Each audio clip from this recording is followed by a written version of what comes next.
Docteur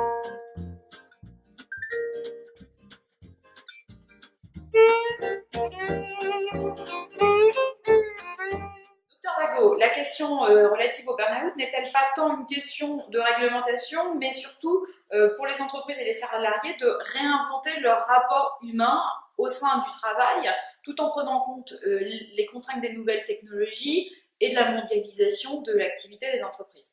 Réinventer, je suis tout à fait d'accord avec vous, réinventer le lien au travail, réinventer de nouvelles structures.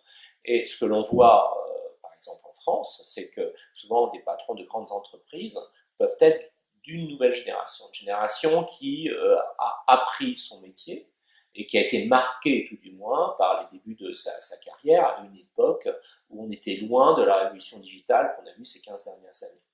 Et néanmoins, quand on regarde plus bas dans la hiérarchie des grandes entreprises, on trouve quelque chose qui se déstructure de plus en plus. Ça peut être un côté positif, étant donné que, en fait, on connaît certains côtés positifs du management matriciel et aussi une certaine flexibilité qu'on demande de plus en plus aux salariés, mais ça peut avoir aussi des côtés négatifs avec des lignes de communication, c'est-à-dire des reporting qui sont très différents. Et aussi, dans cette déstructuration, le haut management est toujours inquiet de ce qui se passe et demande de plus en plus de reporting, ce qui crée de plus en plus de stress pour une structuration d'entreprise qui devient beaucoup plus flexible à des niveaux plus subalternes.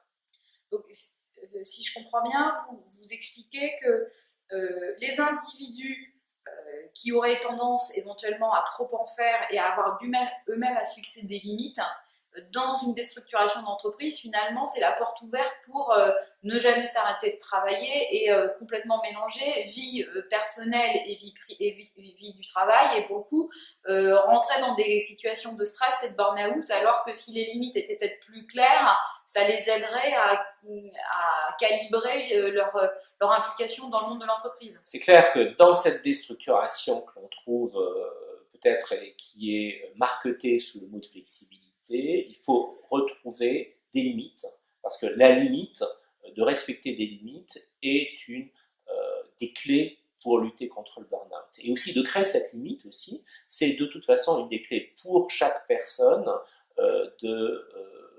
d'être respectée. Je pense que le respect vient de la limite que l'on met et de la distance que l'on crée. Donc il y a quelque chose d'assez paradoxal qui fait à la fois flexibilité, à la fois on demande aux gens d'être très adaptables, et pour lutter contre le burn-out, clairement, il faut mettre des limites. Et pour chaque individu, pour qu'il soit respecté dans son travail, c'est absolument nécessaire aussi.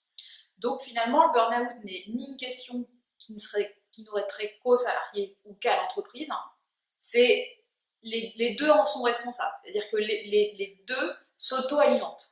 Certainement que la structure de l'entreprise et le profil de personnalité et le profil de maturité du salarié